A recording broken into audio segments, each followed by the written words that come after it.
Good morning বন্ধুরা, সবাইকে শুভ সকালের অনেক অনেক শুভেচ্ছা। তোমাদের পছন্দের ধারাবাহিক অনুরাগের ছোঁয়ার আজকের পর্বের রিভিউ নিয়ে আমি পৌঁছে গেছি তোমাদের সামনে। বাংলা সিরিয়াল সমাচারে তোমাদের সবাইকে স্বাগত জানিয়ে আজকের পর্বের রিভিউ আমি শুরু করছি। শুরুতে আমরা দেখতে পাচ্ছি যে কৃষ্ণ তো তার রায়কে প্রপোজ করছে, আর রূপাও কোথাও না কোথাও সেটাকে অ্যাকসেপ্ট করেছে। আর ওদিকে কিন্তু সোনা কৃষ্ণর কথা তার মাকে জানাচ্ছে যে সে কৃষ্ণকে খুব ভালোবাসে, আর সম্ভবত কৃষ্ণও তাকে ভালোবাসে, কারণ রূপা জিজ্ঞাসা করছে যে কৃষ্ণের কথা, তখন ও বলছে যে কৃষ্ণও নাকি তাকে ভালোবাসে, আর বলছে তার বাবাকে না বলতে। সূর্য বলছে মা মেয়ের মধ্যে এরকম কি গোপন কথা আছে, আমিও শুনতে চাই। তখন সোনা তার মাকে বলছে না বলতে। এদিকে দেখা যাচ্ছে দীপার নামে একটা পার্সেল এসছে।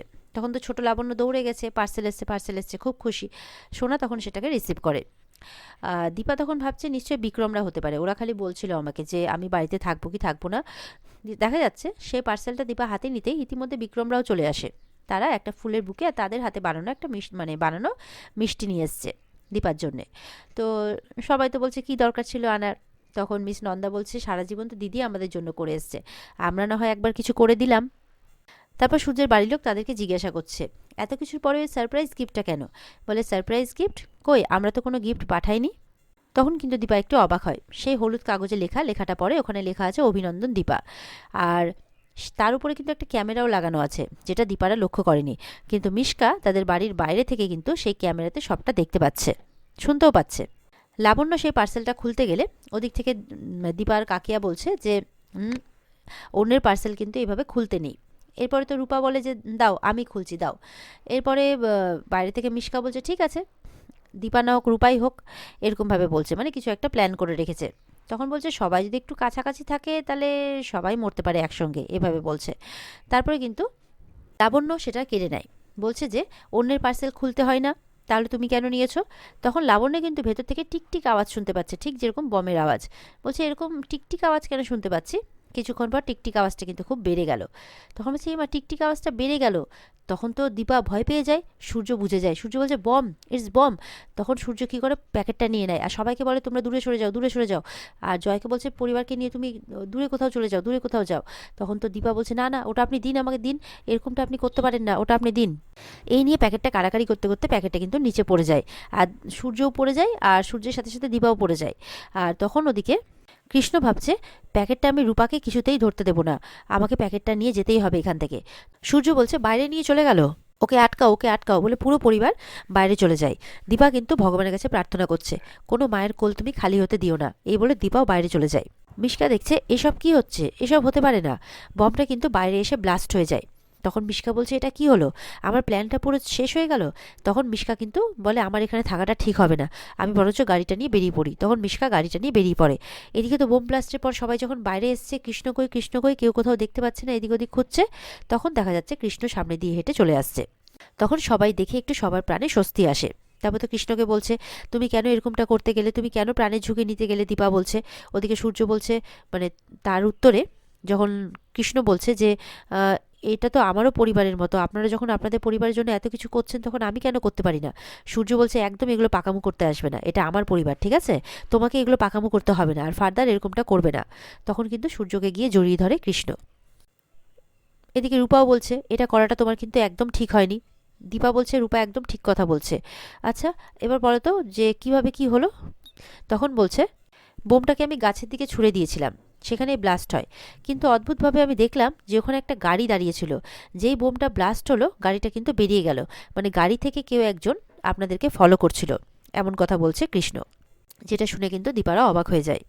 সূর্যের এত কৃষ্ণের আর কি এত বড় স্যাক্রিফাইসের জন্য সূর্য কৃষ্ণকে বলছে সত্যি তুমি মহান, নাহলে তুমি এত বড় স্যাক্রিফাইস আমাদের জন্য করলে। আচ্ছা তোমার বাবা মা কোথায়, তাদের সাথে আমি দেখা করতে চাই। তখন কিন্তু কৃষ্ণ একটু অবাক হয়ে যায় আর চুপ করে থাকে, কিছু বলে না, মানে একটু ভয় পেয়ে যায়। আর ওদিকে দেখা যাচ্ছে মন্দিরে কিন্তু একজন মহিলা সমানে পুজো দিচ্ছেন, ঠাকুরের কাছে প্রার্থনা করছেন যে তার ছেলে যাতে ফিরে আসে। আর পুরোহিত মশাইও বলছেন যে আপনার ছেলে খুব তাড়াতাড়ি ফিরে আসবে দেখবেন। এদিকে তো কথাবার্তা হওয়ার পর সবাই ভেতরে চলে যায়। রূপা কৃষ্ণকে থ্যাঙ্কস জানিয়ে রূপাও লাবণ্যকে নিয়ে চলে যায়। আর এদিকে কৃষ্ণ তো রূপার দিকে তাকিয়ে হাসছে।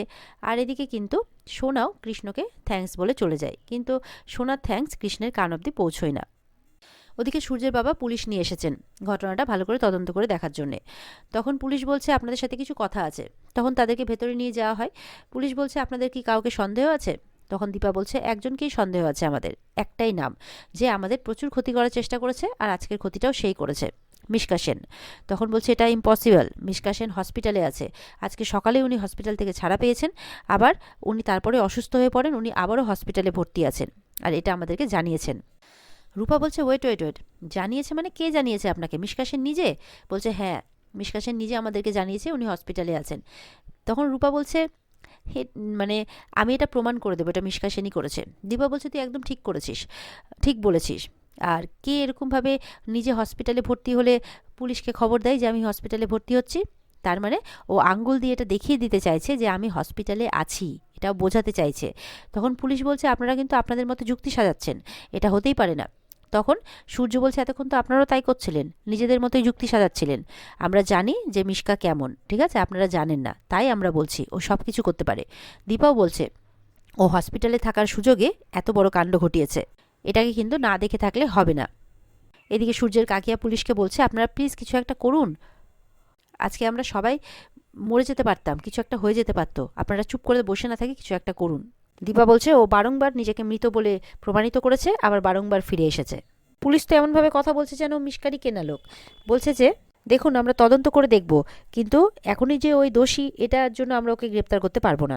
এদিকে তো পুলিশ চলে গেলে রূপা ওর বাবাকে বলছে যে এটা মিশকাই করেছে আর আমাদেরকে এটা খুঁজে বের করতেই হবে। বাবা বলে তুমি একদম চুপ করে থাকো, এখন এখন কেউ কোনো কিচ্ছু করবে না, এখন পুলিশকে পুলিশের কাজ আগে করতে দাও।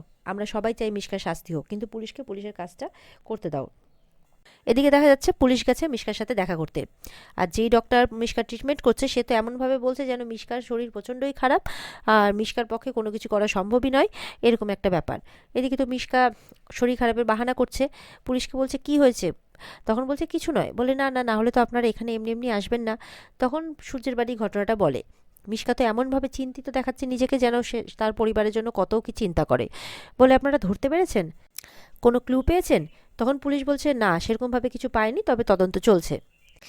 মিশকা বলছে একটা সময় ওদের পরিবারের অনেক ক্ষতি করেছি আমি, সেই জন্যই হয়তো ভগবান আমাকে এত বড় শাস্তি দিয়েছে, আমি হয়তো আর কোনোদিনও হাঁটতে পারবো না, এইভাবে বলছে। তারপর তো মিশকাকে কিছু টেস্ট করানোর জন্য সেখানে নার্স আসে হুইল চেয়ার নিয়ে, সাথে রিপোর্টও নিয়ে আসে। মিশকা মনে মনে ভাবছে ইস রিপোর্টটা এখনই আসার ছিল, দেখে যদি কিছু বুঝতে পেরে যাই যে আমার কিছু হয়নি। দেখা যাচ্ছে ডক্টর রিপোর্টটা পড়ে চুপচাপ রেখে দেয়, আর কিছু বলে না। আর এদিকে মিশকাকে ধরে ধরে নার্স নিয়ে যাচ্ছে, আর মিশকা এমন ভান করছে যেন দাঁড়াতে এমন পারছেই না, মানে পড়ে যাচ্ছে বারবার করে, এরকম একটা ব্যাপার। ওদিকে তো সূর্য রূপাকে খুব বলছে, রূপা বলছে আমি মায়ের সাথে যাই। বলে না একদম না, কেউ কোথাও যাবে না। সূর্য খুব রেগে গেছে। সূর্যের বাবা বলছে তুই একটু শান্ত হ। বলে দেখছো না কেমন জেদ করছে যাওয়ার জন্যে। তখন রূপাদেরকেও সবাই বুঝিয়ে বাজিয়ে সবাই মিলে কিন্তু ঘরে চলে যায়।